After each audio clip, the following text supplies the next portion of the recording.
And turn around and go back to back with this human. Oh. Okay. Yep, back to back. Close your eyes. And take 3 deep breaths. Inhale. Exhale 3. Inhale. Exhale 2. Inhale. Exhale 1. Yeah, open your eyes, turn around, thank them. Thank you. And you can assume the position. You can get horizontal now. Sex positive culture. It's my body to give. Are threesome gifts a thing? Taking a bath. I like your bed. Horizontal.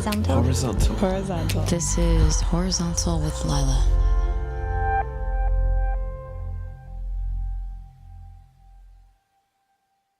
This episode is a little different than the others. It's a quickie. If you've been listening to Horizontal, you know that at the end of every conversation with a guest, I ask them to tell me a story. Each full conversation is between 2 and 3 hours long. It gets divided into 2 parts and released as 2 episodes. Part 1s are available to everyone in all the podcast places. Part 2s are available exclusively to my patrons through patreon.com/horizontalwithlila. It's spelled patreon.com/horizontalwithlila. Sign up there for access to the full horizontal. Because naturally, our conversations deepen and deepen as my guest and I drop in together. So when, at the very end of those part 2s, my guest tells me a tale, it is a tale of intimacy of some kind, any kind. It can be about friendships, lovers, family. It has been about being carried down a mountain on the back of a hunky guide, a literal and figurative friend death. The first time ejaculating where stuff came out. A big, fat, freaky wedding. And a miscarriage. Among many, many other things. I always tell my guests that it can be any story that falls under the umbrella of intimacy, as long as it's a story that they truly desire to tell me.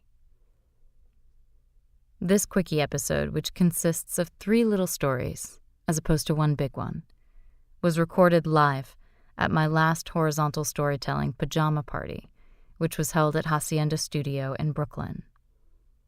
At Horizontal Storytelling, we all donned pajamas, had milk and cookies, got exceedingly cozy, and curled up together, all 50 of us, to listen to just the stories, back to back, by 6 storytellers, one after the other.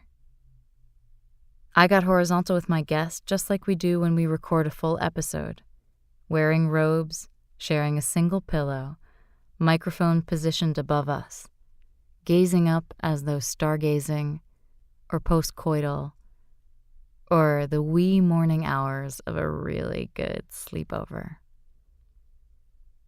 I'm planning to host another one, or something like it, in the spring of 2019. So make sure you're on the mailing list through horizontalwithlila.com, and all of the details shall come. In this quickie, I get horizontal with Kenneth Play, my friend, my housemate, and world-renowned sex hacker, sex coach, sex educator, and co-founder of Hacienda Villa, the intentional community in which I live and love, and where I am a founding member. We've been living under the same roof for 4.5 years.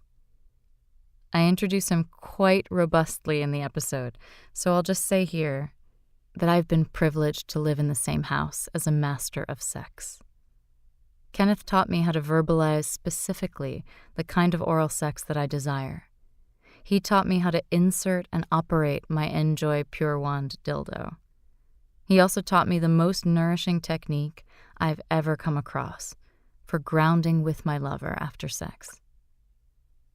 And now he's gathered up all these tips, tricks, and techniques from his teachers some of the greatest sex educators and coaches and tantra masters alive, as well as from hours and hours of, let's call it laboratory practice, and distilled them into a sex ed video series that is accessible to everyone. It focuses on giving pleasure to women and those with vulvas, and consists of a squirting course, a penetration course, an oral course, and a sex hacker bundle.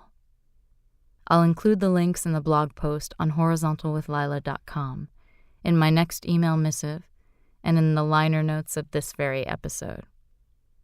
If I were in a YouTube video, I would say, check the link down below.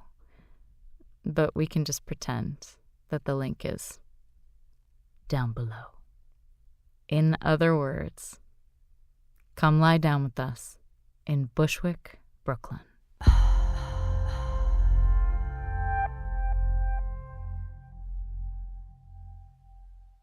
Storyteller number 1. Kenneth Play.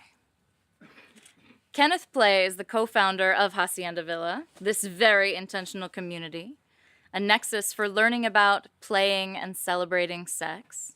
He is a sex educator, teaching courses that range from his squirting play lab, a hands-on course in vaginal ejaculation, to the Smarter Sex Project, a collaboration with Dr. Jana that helps us to better understand our sexual selves in a personal as well as a scientific context, to kinky play for the nice guy, and kinky play for the loving couple.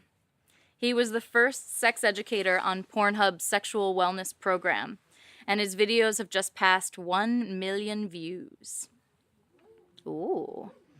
He's also my dear friend, and has done a fair amount of holding me while I cry. In order to figure out if I want empathy or advice, Kenneth will say, I offer listening with conversation.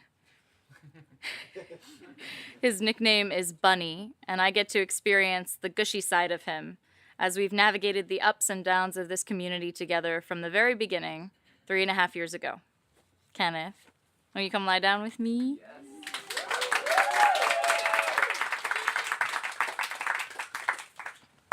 And he looks really good in a kimono. I'm a proper Asian fetish today. Hi, Bun Bun. Hi.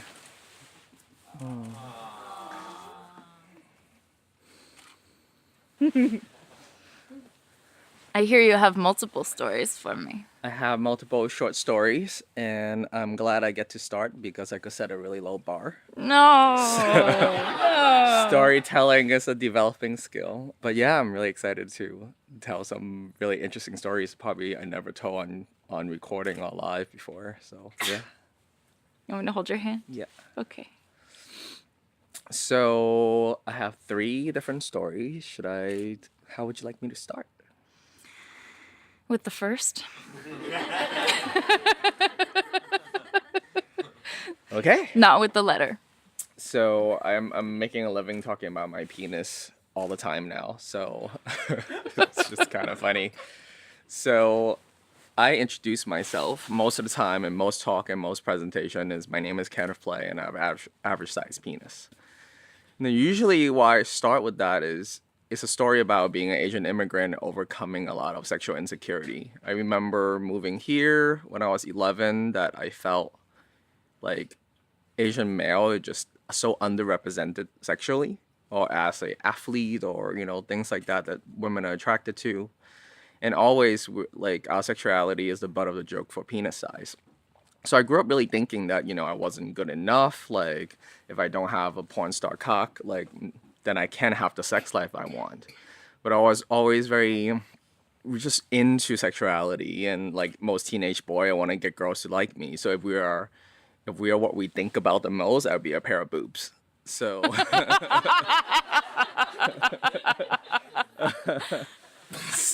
but I had all the stories that I would never go to a sex party because my cock is not big enough and people would laugh and all those things that came across my mind.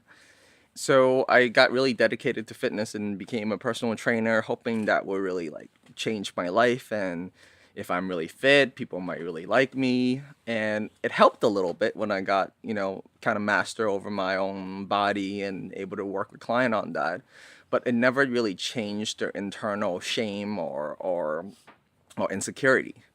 So in my late 20s, I was kind of fed up and go like, I don't want it. Like, I really want to try things, but I'm afraid. So I went on one Match.com date that really changed my life. I was telling her I'm not sure about monogamy. I've been in serial monogamy, like 1 or 2 year relationship that kind of end, and I was bored sexually. Not necessarily with that person. I just like crave so much novelty.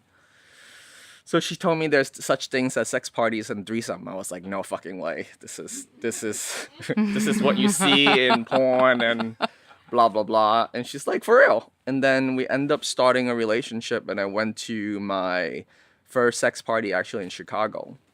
And I want to tell you the story from my first sex party ever.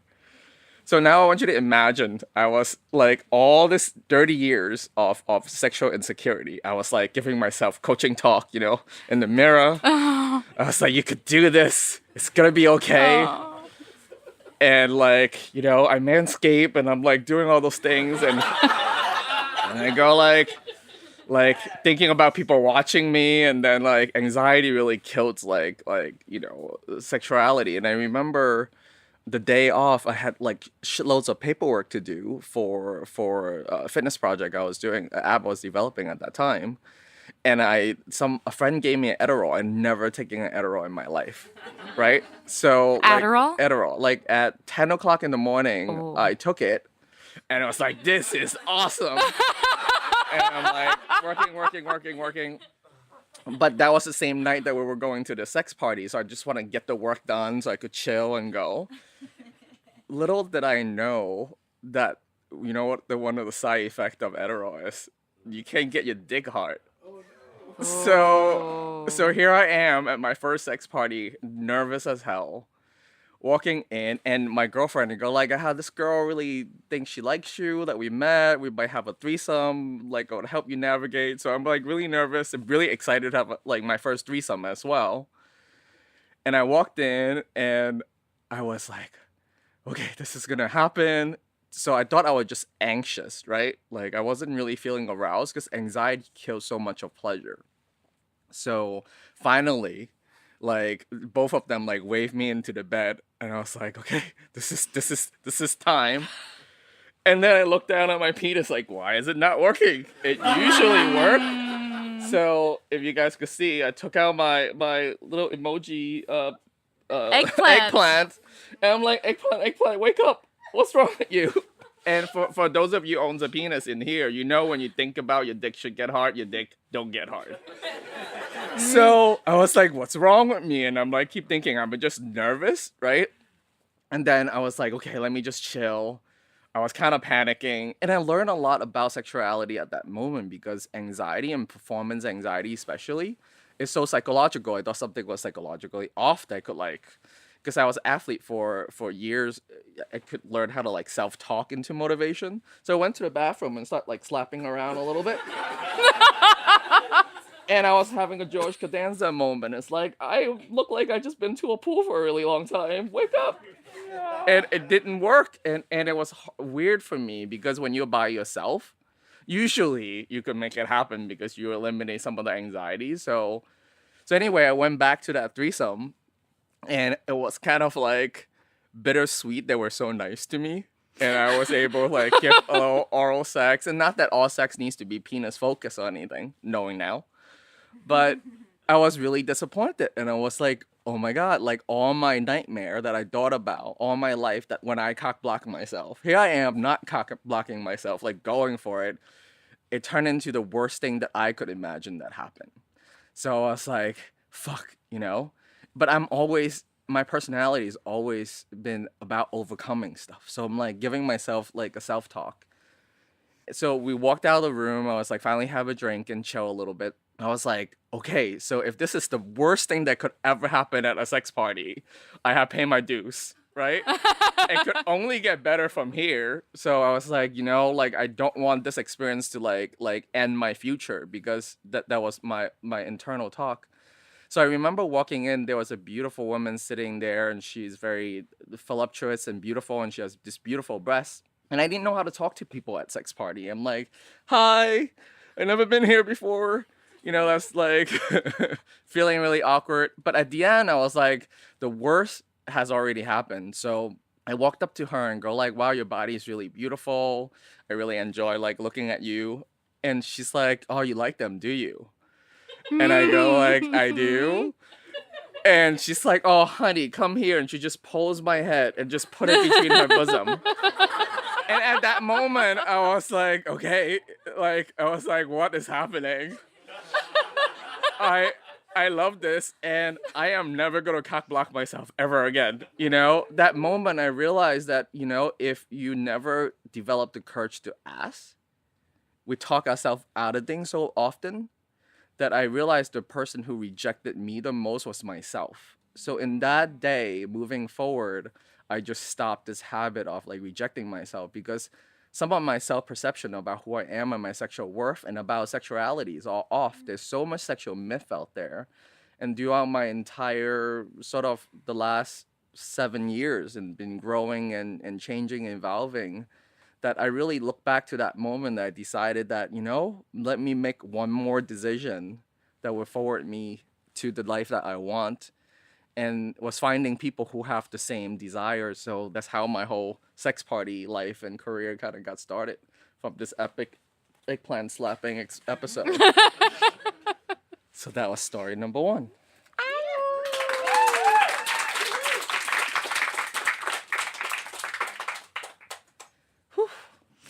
Thinking back. Doing good. Doing good? You want some water? I'm good. Okay. Got 2 more in me. Last one you got to read, because Yes. my dyslexia would chop it up. Okay. Okay, this is so now fast forward 7 years, I do a lot of sensual retreat with my mentor Pamela Masson, called Back to the Body.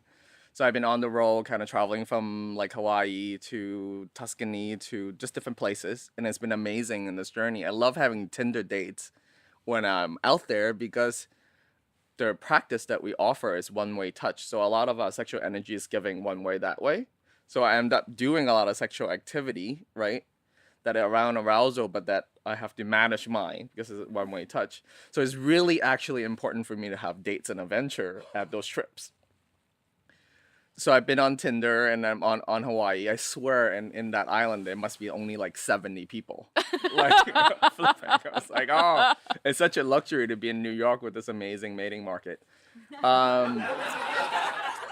So now you're like 70, you're like, oh, there's no more, really? So I finally Can't swipe anymore. I can't swipe anymore. It's There's just no your more. picture going. Yeah. I'm paid for Tinder Gold, like all the stuff to make it easier on trips. So I finally someone answer, and like we start flirting a little bit and exchanging some information. There's not much information on her profile, and I'm in this island was little less touristy. It's like mostly jungle and beaches and retreat space. So it's after a long day of dolphin swimming and doing other classes. It's like 9 o'clock at night, and one of our team member got sick. So I thought I was gonna have to Airbnb where the staff lived to go play. I didn't have that option. So this lady drove up and picked me up in her cute tiny little car, like a smart car thing. And I never met her before. I was like, hi. And she read my profile, and I asked her, like, would you like to go somewhere? It's not like there's a million places to go in Hawaii. Like, after sun goes down, there's like really 2. So she just came back from the other place that everybody go. So she said, I go like, but you came here in 10 to 15 minutes. You must live close by. Where do you live? And she's like, I live in this community. I'm like, oh, I live in communities too. So is it off visiting hours? And she's like, no, we could bring you back there. So here I am. I love adventures. I got into her car, and I have my phone with me, and I went on her car. And then she started telling me, driving, sort of in this dark jungle road, that, yeah, I live in this community, and I don't want to name it, but it's called whatever community in Hawaii. It's sort of a low-income neighborhood. It's kind of built by just residents there. And it's a lower income neighborhood, And it's kind of, it's an experience. So I didn't know what to expect, what that experience would be. And then she drove up to this like jungle with this sort of Walking Dead kind of gate, really high, a little rusty. We drove into this row, and all of a sudden I see like a pit bull running up with chains and bark at the car. And and then I looked at my phone. 2%. Fuck. No reception. So I thought I was like, this could go into a Dexter episode, or like this is my lovely sexual adventure. So I drove in a little deeper, and there's like tarp cities. There's like trees growing out of old cars. And I'm like, oh, this is gonna be fascinating. And she started telling me about how people live off the land, and this is like a very different lifestyle. And she's like, I'm bringing back to my place, but it has no running water, no electricity. And it was like, where the fuck am I going? And I also didn't feel like such an asshole, like snob, right? Like, where are you bringing me to? And so I was quite nervous, but my heart was pounding. But I go like, well, arousal is arousal, so I could use it as arousal energy too. So she took me back, and there was this lovely built, not a hut, but it's sort of a wooden structure that she have like construction material that she built. And she's like, the most important thing in Hawaii is to keep yourself dry. And I was thinking, yeah, the weather is perfect. It's not like they need anything during the day. And so I went into her not hut, like her little house thing. And there was no light. Like, she used a headlamp, and then she light the gas, those oil lamp. I think it's an oil lamp. Mm-hmm. And I was like, this is a very interesting experience. I'm in the middle of nowhere. I have no way to get back if I want to. I'm totally dependent on her, and we just start talking. And we end up start kissing and touching, and it was really amazing to like be with her. And it was raining, so the tin roof making this rain sound. And we end up having really, really enjoyable sex. But what was so fascinating to me at that moment was talking to her about the lesson in simplicity. She said that I hate like having somebody to report to or wake up to a clock. I like to go to sleep when the sun goes down. And I like to wake up when the sun comes up. And I'm a super introvert, but I'm very sexual. So like I love having my sexual adventure, but most of my life I really enjoy my introvert time. I have everything I need and own. I paid $50 in taxes a year to have this property to be here. And everything I do is right in front of me. And she grow fruit trees and bushes, berry bushes, to sell it at the farmer's market. And that's how she gets some of her money. And then she's like, yeah, like most of my friends makes their lives so complicated. And I'm here listening to her. I'm go like, I was kind of judgy when I was driving in, thinking, how do these people live like that? And at the same time, I was profoundly moved by her embodying what simplicity actually looks like and what people need to be happy and satisfied. And so much of our needs and complication is created by, that I do in my own life. So it was a really profound, scary lesson, but then yet it was amazing to experience simplicity in this raw, authentic format. And then we play, I get dressed. She drove me back to my retreat space, and that was a hell of a date that I never thought to expect in Hawaii. It was such an authentic, Hawaiian experience. So thank you. And that's story number 2.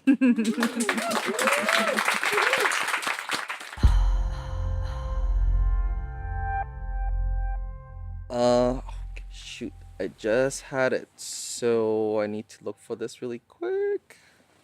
So sorry, I loaded up, but then I closed it. It will be just a second. We are having technical difficulties. Thank you for your patience. Your voice is so good. Bonnie, really? I know. Oh, no. I'm so sorry.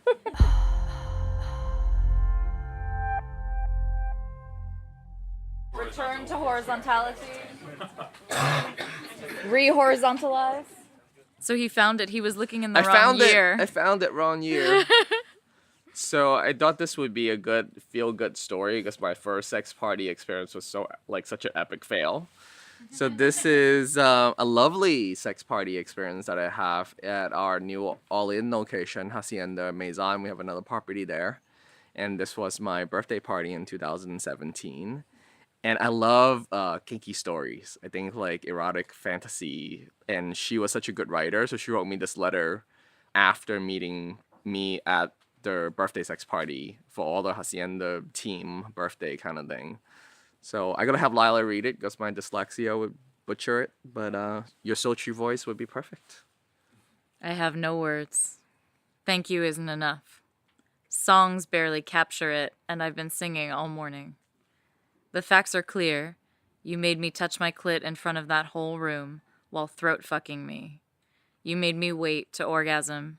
You counted down from 20, and I was quivering, so happy, so alive, so embarrassed. I came 3 times with your cock in my mouth. You called your friend over and talked about something, ignoring me, while I kept squirming. You asked to play with me. You asked permission, and I gave it. Something in your eyes said you would follow through. The air was hot and thick. I was watching your girlfriend get fucked in a cage. She was sucking a curvy brunette's toe. I could not look away. Then I was on a mattress and your mouth was on my thighs, pussy, clit. You told me I was pretty and a good slut, and I lost it. I could feel the people, the eyes, hear the moans, make out the blur of gorgeous bodies, heat spreading, wanting to come and come for you, and all the men lurking. Then you put your fingers inside me and I squirted. Christ! I don't know how many times it happened. Your wrist was drenched. You tied me to a chair, a throne in the middle of the room. I was bent over and spread, my glistening pussy exposed. You pulled out the nylon rope and I whimpered. I almost cried from excitement, fear. My thighs were quivering. You spanked me, then you traced your fingers up my thighs, my lower back, told me I was a good girl and you would be back. I waited, staring at the chair, spread so wide, feeling all the glorious space and eyes on me. I was burning up in shame and joy. My breath came heavy and hot. I shook my head from side to side, giggling, shaking. My shoulders ached. My pussy flowed, waiting. Then I heard you. I peeked over my shoulder at the crowd, at the toys, tools. I want to see them, but can't quite look at them. It begins. A crop, I think? You explain the rules, and I fall into your hands. There's something with leather, pretty and purple. It has tails and fringe. I'm too ashamed to look at it. If you catch me, if the crowd sees me yearning for it, I can't bear it. This is what I have always wanted. This is what I have always been afraid of. Look right through me and see the inner slut, the cock-craving whore. I'm mewling and trembling, my insides melty. You spank me, flog me, brush my back, and I am crying, I am yelling, I am wailing, thank you, sir. You tell me to stay here, to not check out, to feel it all, to stay in my subspace. This is subspace? Wow. I am truly enough. I am nothing. I am yours. I am a slut. I am dirty, mucky, shiny joy. There are no words, I sob. You have cracked me open. Everything I was afraid of, everything I've dreamed. I am so full, and then you fuck me. I come and come and come and cry. I was so scared. I am so happy. My knees cave, and you tell me to kneel and rest. You untie me and ask if I'd like aftercare. I would. You get me water. We cuddle and watch your girlfriend get fucked doggy style a foot from my head. Her ass is fucking gorgeous. A couple above me looks down at me. She tells me, that was beautiful. I nod and cry happy tears. Thank you, sir. I will never forget this.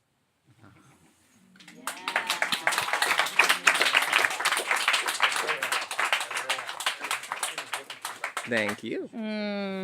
Thanks, Bun Bun.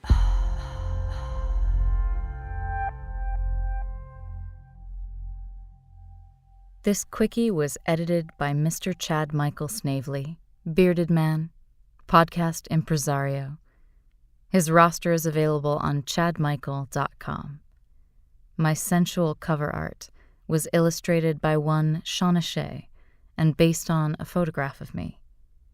Hire this woman through 99 Designs. And my intro music was composed by Alan Markley, Rockstar, Plastic Cannons on Instagram. Speaking of Instagram, feel free to reach out to me there if you have any questions, ideas for dream guests, or musings spurred by any of the episodes. It's lovely to know that you're listening and pondering.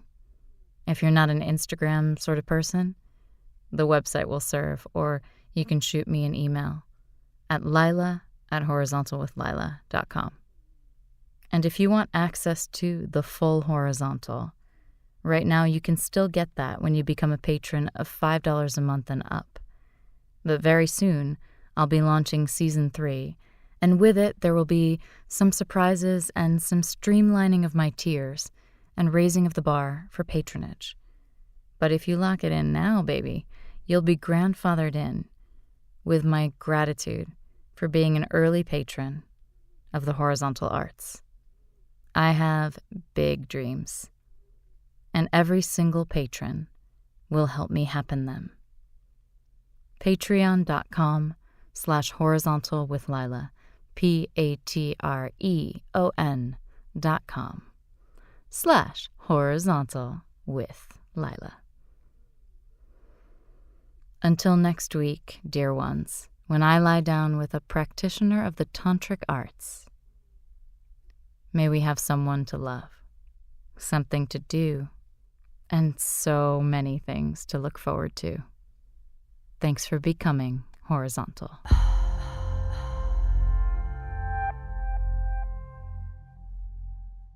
My kimono arranged prettily. It should be closer to you, maybe. Down. Back. Give it a little leg.